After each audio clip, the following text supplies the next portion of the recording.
శ్రీ మహాగణాధిపతయే నమః. ఐం మహాసరస్వత్యే నమః.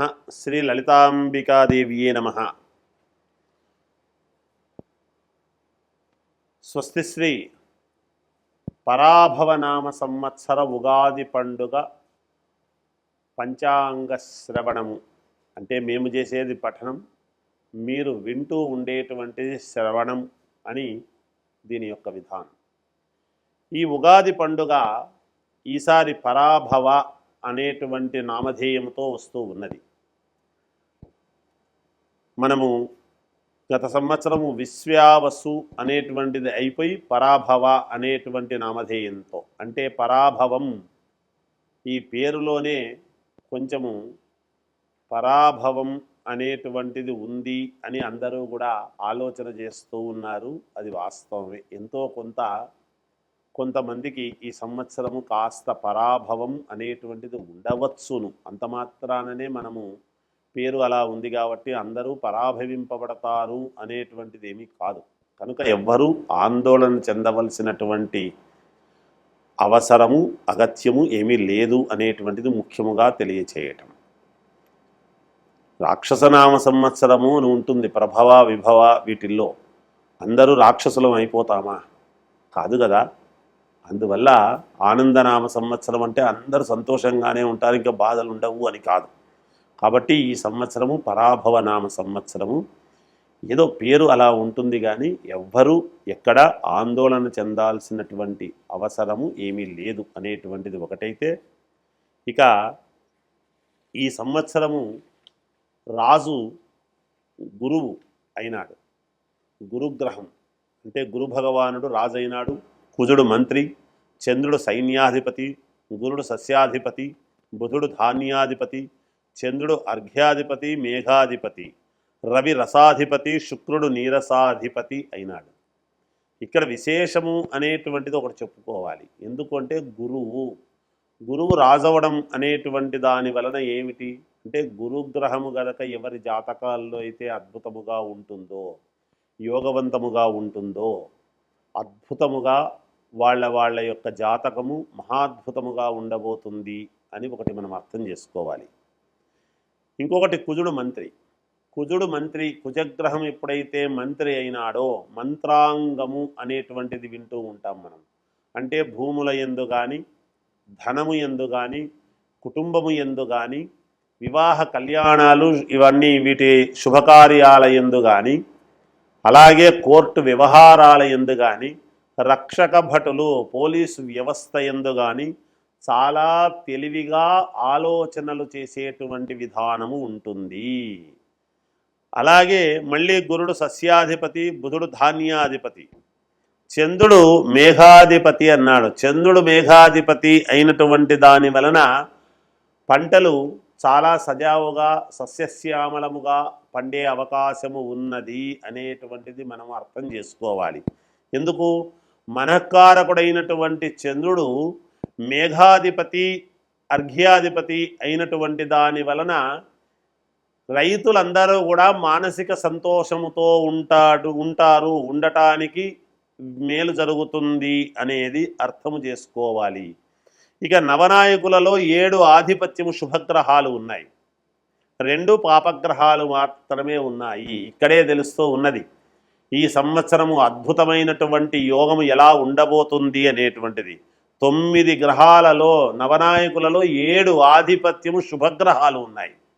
ఇంకా అర్థం చేసుకోండి, మీకే తెలుస్తుంది. దీనివలన కేంద్ర రాష్ట్ర ప్రభుత్వాల యొక్క సత్సంబంధాలు అత్యద్భుతముగా ఉండబోతూ ఉన్నాయి, ఇంకా చాలా మెరుగుపడతాయి అనేటువంటిది అర్థమవుతూ ఉన్నది. గోష్ఠాప్రాపకుడు, గోష్ఠా బహిష్కర్త ఈసారి గోపాలకృష్ణుడు. అంటే పశువులు, పాడి పంట అనేటువంటివి సమృద్ధిగా ఉంటాయి, పాలకు మంచి గిరాకీ వస్తుంది అనేటువంటిది తెలుస్తూ ఉన్నది. అలాగే గడ్డికి కూడా ధరలు పెరుగుతాయి అనేది అర్థమవుతూ ఉన్నది. రైతులకు ఈ సంవత్సరము చాలా అంటే చాలా బాగుండబోతున్నది అనేటువంటిది సుస్పష్టమవుతూ ఉన్నది. పంటలు 7 శుభగ్రహాలు అయినటువంటి దాని వలన దేశానికి వెన్నెముక అయినటువంటి అందరికీ ఆహారాన్ని కుల మత జాతి భేదాలు ఏమీ లేకుండా, ఎటువంటి భేదాభిప్రాయం లేకుండా అందరికీ ఆహారాన్ని పండించేటువంటి రైతులకు చాలా యోగవంతముగా ఉండబోతూ ఉన్నది. పంటలు బాగా పండుతాయి అనేది అర్థం చేసుకోవాలి. అంతేకాకుండా ఈసారి ఈ ఒక్క ధాన్యానికి మాత్రమే విలువ ఉంటుంది అని అనటానికి లేదు, అవకాశము లేదు. సర్వధాన్యాలు పండే అవకాశము ఉన్నది. అన్ని రకాల ధాన్యాలు కూడా యోగవంతముగా పండుతాయి, మేలు జరుగుతుంది అనేటువంటిదే ఉన్నది. ఇక 12 జూలై 2026 నుండి 12 ఆగస్టు 2026 వరకు గురుమౌఢ్యమి, 15/10/2026 నుండి 25/10/2026 వరకు శుక్రమౌఢ్యమి అనేటువంటివి ఉన్నాయి. అలాగే 2 జూన్ 2026 నుండి ఉదయం 11:58 గురువు కర్కాటక రాశిలో ప్రవేశించుట వలన ఇది 14/6/2026 వరకు యమునా నది పుష్కరాలు అంటున్నాం.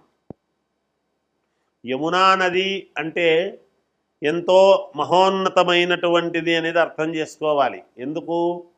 రాధాదేవి కృష్ణుడి కోసము యమునా నదీ తీరములో ఎదురు చూస్తూ ఉన్నది అనేటువంటిది.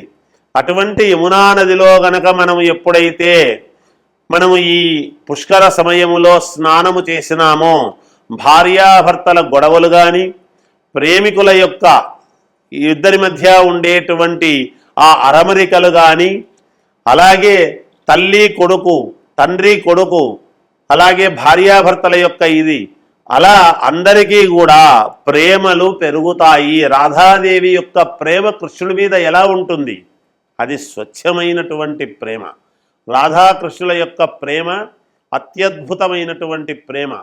అటువంటి ప్రేమ అనేటువంటిది మూలమైనటువంటి ఒక పాట కూడా ఉన్నది. యమునా నదిలో నల్లనయ్యకై ఎదురు చూసినది రాధ అనేటువంటిది మనము వింటాము పాట. అందువలన అటువంటి యమునా నది పుష్కరాలు అనేటువంటివి రాబోతూ ఉన్నాయి. ఈ పుష్కరాలు అందరూ కూడా దాంట్లో పుష్కరాలు సందర్భముగా స్నానం ఆచరించి మీ యొక్క మనస్సుకు సంతోషము అనేటువంటిది కలిగించుకుందురుగాక. ఈ సంవత్సరము 4 తూముల వర్షము, 2 తూముల యొక్క గాలి విపరీతముగా ఉంటుంది అనేటువంటిది తెలియజేస్తూ ఉన్నాను. ఇది ఈ ఉగాది యొక్క విశేషము, పంచాంగము యొక్క సారాంశము అనేటువంటిది తెలియజేస్తూ జయోస్తు. వృశ్చిక రాశి విశాఖ నక్షత్రము 4వ పాదం, అనురాధ నక్షత్రము 4 పాదాలు, జ్యేష్ఠ నక్షత్రము 4 పాదాలు కలిస్తే వృశ్చిక రాశి. ఆదాయము 11, వ్యయం 5, రాజపూజ్యత 2, అగౌరవము 6.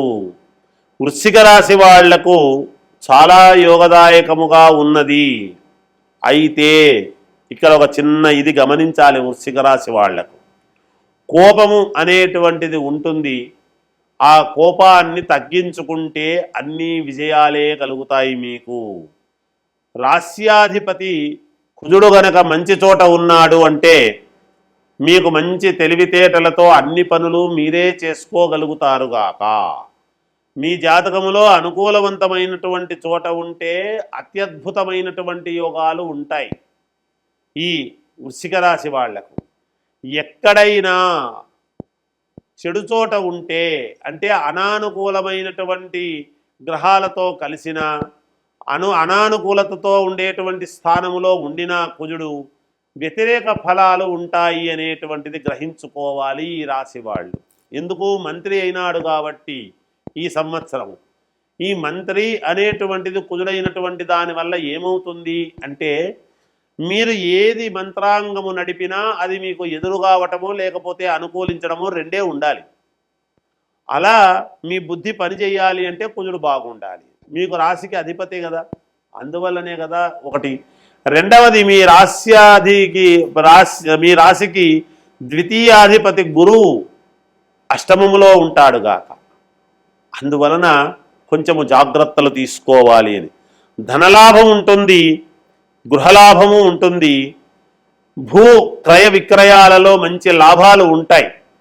అయితే ఇక్కడే నేను చెప్పాను, ఎవరికైతే అనానుకూలమైనటువంటి పరిస్థితుల్లో ఉంటాయో వాళ్ళ వ్యక్తిగతమైనటువంటి జాతకాలలో గనక ఇబ్బందికరమైనటువంటి చోట ఉంటే ఈ గృహము కొనుక్కున్న దాని వల్ల ఇబ్బందులు కలగటము, భూ క్రయ విక్రయాల వల్ల తీసుకున్నటువంటి వాళ్ళు డబ్బులు ఇవ్వకుండా ఎగరగొట్టడము కానీ, లేదా భూముల వల్ల పెట్టినటువంటివి ఇరుక్కుపోవటము కానీ, ఇలాంటివి ఏవో జరిగే అవకాశాలు ఉంటాయని గ్రహించాలి.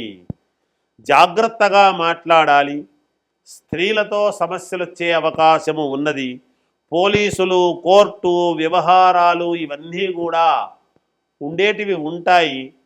నేను ఇందాకే చెప్పాను, మంచి జరిగేటువంటి చోట ఉంటే ఇవన్నీ కూడా పోయి మీరు కడిగిన ముత్యములాగా బయటికి రావటము, లేదా సమస్యలలో ఉండటం అనేటువంటిది జరుగుతాయి.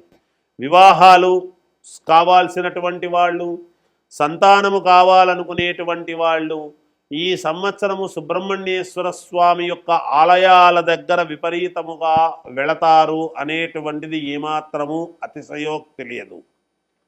అలాగే భూ సమస్యలు, అధికారులు, రాజకీయ నాయకులు అధికారము కోసము కావాలనుకునేటువంటి వాళ్ళు జాగ్రత్తగా చూడండి, మేలు జరుగుతుంది. ఈ సంవత్సరము కొంచెము సర్పాల వలన భయము అనేటువంటిది కలిగే పరిస్థితులు గోచరిస్తూ ఉన్నాయి. అలాగే అగ్ని భయాలు, మంటలు ఈ రాశి వాళ్ళు జాగ్రత్తగా ఉండాలి అనేటువంటిది సూచనప్రాయముగా తెలియజేస్తూ ఉన్నాను. ఇంకా మెరుగైనటువంటి ఫలితాలు సాధించుకోవాలి అనుకునేటువంటి వాళ్ళు సుబ్రహ్మణ్య స్వామిని ఆరాధించండి. తప్పకుండా మీకు జయము కలుగుతుంది. జయోస్తు.